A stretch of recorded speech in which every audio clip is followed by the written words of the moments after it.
Ever wonder why your grandfather still gets that dreamy look in his eyes when he talks about 1957? Or why classic car shows always seem to have more Bel Airs than any other vintage ride? Well, buckle up because we're about to cruise through 8 weird facts about the 1957 Chevy Bel Air that'll make you understand why this chrome-covered beauty became the ultimate American dream machine. Today, we're counting down the strangest, most surprising, and downright bizarre truths about the car that defined an entire generation. And trust me, some of these are going to make you look at that iconic tail fin in a whole new way. If you enjoy classic car content, hit that like button. It really helps the channel grow. Number 8, the color-changing paint mystery. Some 1957 Bel Air owners swear their cars change color. Not dramatically, just subtle shifts in hue depending on temperature. General Motors says this is impossible. The paint chemistry doesn't work that way, but hundreds of owners have documented the phenomenon. India Ivory turns slightly pink on hot days. Onyx Black develops a purple tint in freezing weather. Colonial Cream gets a green cast in high humidity. The reports were so consistent that a university chemistry professor decided to investigate in 1991. Richard Kellerman from MIT analyzed paint samples from 17 different Bel Airs. What he found was bizarre. The paint contained trace amounts of an experimental additive that Chevrolet never listed in any documentation. This additive was thermochromic Kim. It really did change color with temperature. But here's the kicker. Chevrolet didn't know it was in their paint. The additive was accidentally introduced at the DuPont factory when a worker mixed up chemical containers. It affected roughly 3,000 gallons of paint used exclusively on Bel Airs, built in April and May of '57. DuPont discovered the mistake but never told Chevrolet. They figured the amount was so small it wouldn't matter. They were wrong. Today, these color-shifting Bel Airs are highly praised by collectors. They call them chameleon cars. Number 7, the radio number station.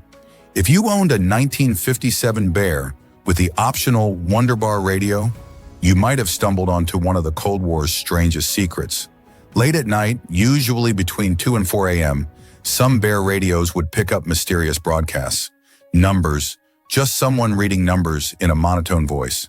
74926 over and over for hours. These weren't normal radio stations. They had no call signs, no commercials, no identification, just endless numbers. And they seemed to broadcast specifically on frequencies that the Wonderbar radio was uniquely sensitive to. Bel Air owners across the country reported hearing these stations, but when they tried to tune them in on other radios, they got nothing but static. The Wonderbar's unique automatic tuning circuit could somehow lock onto these weak signals that other radios missed. What were these numbers? Spy communications. The CIA later admitted they used these number stations to send coded messages to agents in the field, but they never explained why Bel Air radios were so good at receiving them. One theory is that the Wonderbar's antenna design accidentally matched the transmission frequency perfectly. Another theory suggests it wasn't an accident at all. Some believe General Motors was secretly asked to make radios that could receive these signals. We'll probably never know the truth. Number 6, the cursed VIN sequence. Every car has a vehicle identification number. Nothing unusual about that, but Chevrolet had to skip an entire sequence of VN numbers for the 1957 Bel Air. Numbers B57, C13000 through B-57, C13999 were never used. 10,000 numbers just skipped. The official reason, a clerical error. But factory workers tell a different story. The first car stamped with VIN B57, C13000 rolled off the line on June 13, 1957, a Friday. Within hours, 3 workers on that production line were injured in separate accidents. The car itself developed multiple defects during assembly. The engine seized, the transmission failed, the body panels wouldn't align.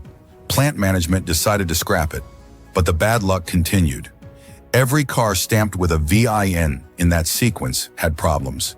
Electrical failures, paint defects, mysterious rattles. After building just 17 cars with those numbers, plant management made an unprecedented decision. They ordered all VIN plates in that sequence destroyed and skipped ahead 10,000 numbers. The 17 cars that were built, Chevrolet bought them all back and crushed them. Officially, they never existed, but registration records prove otherwise, and collectors still search for the legendary cursed sequence Bel Airs. Number 5, the Trunk Monkey prototype. Long before Trunk Monkey became an internet meme, Chevrolet was actually developing something similar for the 1957 Bear. They called it the Automatic Trunk Assistant. It wasn't a monkey, it was a mechanical arm. The prototype system used a complex series of pulleys and springs to automatically arrange luggage in the trunk. Sensors would detect the size and weight of items. Then the mechanical arm would position them for optimal space usage. It could even retrieve specific items on command. General Motors spent over $2 million developing this system. They built 5 prototypes, tested them for 6 months. The system actually worked, sort of. The problem was reliability. The mechanical arm would occasionally go haywire, flinging suitcases around like an angry gorilla. One test car launched a bowling ball through the rear window. Another crushed a dozen eggs so thoroughly that the smell never came out. The final straw came during a demonstration for GM executives. The trunk assistant grabbed the company president's toupee when he leaned in to look. It then proceeded to fold, spindle, and mutilate the hairpiece while executives watched in horror. The project was immediately canceled. All prototypes were ordered destroyed, but rumors persist that one survived and is hidden in a private collection somewhere in Michigan. Number 4, the paint that killed. Tropical turquoise was one of the brightest, most beautiful colors available on the 1957 Bear. It was also deadly. The paint contained lead like most paints of that era, but tropical turquoise had something extra. The specific pigment combination created a fine dust when the paint aged. This dust was incredibly toxic. Body shop workers who sanded tropical turquoise Bel Airs started getting sick. Headaches, nausea, memory loss. Several developed serious neurological problems. One painter in New Jersey went blind. By 1959, insurance companies were refusing to cover shops that worked on tropical turquoise cars. The color had developed such a bad reputation that owners couldn't sell their cars. Some dealers offered free repaints just to get them off their lots.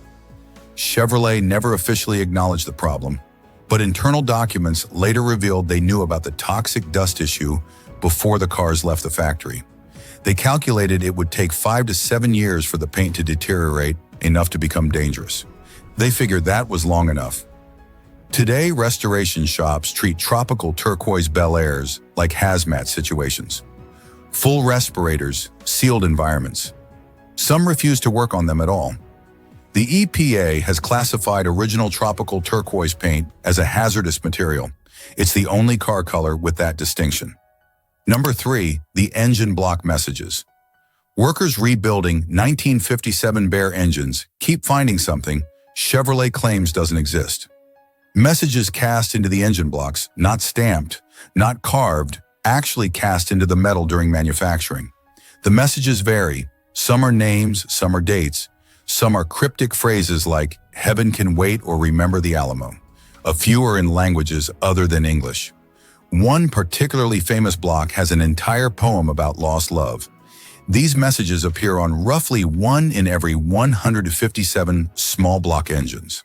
They're always in the same location, hidden under the intake manifold, where they'd never be seen unless the engine was completely disassembled. How did they get there? Foundry workers at Chevrolet's Tonawanda engine plant were apparently modifying the casting molds on their own, adding personal messages, love notes, memorials to deceased friends, sometimes just random thoughts. Plant management either didn't know or didn't care. The practice continued throughout 1957, then abruptly stopped when new management took over in '58. Chevrolet officially denies these engine block messages exist. They claim it would have been impossible to modify the molds without authorization, but hundreds of documented examples prove otherwise. Collectors now specifically seek out engines with these hidden messages. They become one of the most intriguing mysteries of the '57 Bear. Number 2, the Soviet connection. In 1957, at the height of the Cold War, the Soviet Union somehow acquired 12 brand new Bel Airs. This shouldn't have been possible. American cars were strictly prohibited from export to communist countries. But there they were, 12 Bel Airs cruising around Moscow. The CIA went crazy trying to figure out how the Soviets got them. The investigation revealed an elaborate smuggling operation that sounds like a spy novel. The cars were purchased by a Canadian company that didn't exist, shipped to Mexico, transferred to a Panamanian freighter, sailed to Cuba, then mysteriously appeared in the Soviet Union. But here's the really weird part. The Soviets didn't want the Bel Airs for their technology. They wanted them for propaganda. They displayed the cars in Moscow as examples of American excess and capitalism gone wrong. Tour guides would point out every luxury feature as evidence of Western decadence. The plan backfired spectacularly. Soviet citizens didn't see decadence. They saw the future. They wanted Bel Airs of their own. The cars became so popular that the government had to remove them from public display. What happened to those 12 Bel Airs?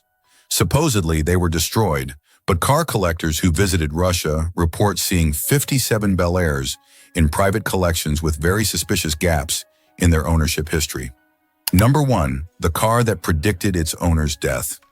This is the strangest story in Bear history, and Chevrolet really doesn't want you to know about it. In September 1957, a man named William Brennan bought a red and white Bear from a dealer in Pittsburgh. Nothing unusual about that except the car's odometer was stuck on a very specific number, 37,429. The dealer offered to fix it. Brennan said not to bother. He kind of liked that it would always show the same mileage. 3 months later, on December 29th, Brennan had a heart attack while driving. He managed to pull over before dying. When police found him, they noticed something that made no sense. The odometer had changed. It now read 37,429.9. But here's the thing. The odometer was still broken. It couldn't move. Mechanics confirmed the numbers were frozen in place. It was physically impossible for that 9 out of 10 to appear. The police report noted another bizarre detail. Brennan's death certificate listed his time of death as 3:47 p.m. and 29 seconds. 37429, the exact numbers from his odometer. Brennan's widow kept the car for years, convinced it had somehow warned her husband. The odometer never moved again, but she swore that sometimes late at night, she could hear it trying to click over just once, like it was trying to tell her something. And there you have it. 20 absolutely bizarre facts about the 1957 Chevy Bel Air that prove truth really is stranger than fiction. From ghost horns to Soviet smuggling, from cursed VINs to UFO encounters, this iconic car has more secrets than chrome. Which of these weird facts surprised you the most? And what strange bear stories have we missed? Drop your thoughts in the comments below, especially if you've got your own 57 Bear mystery to share. If you enjoyed this deep dive into automotive weirdness, smash that like button and subscribe for more strange tales from car history. Hit the notification bell too, because next week we're exploring the bizarre history of another automotive icon. Until then, keep your eyes on the road and your odometer working properly. Thanks for watching, and we'll see you next.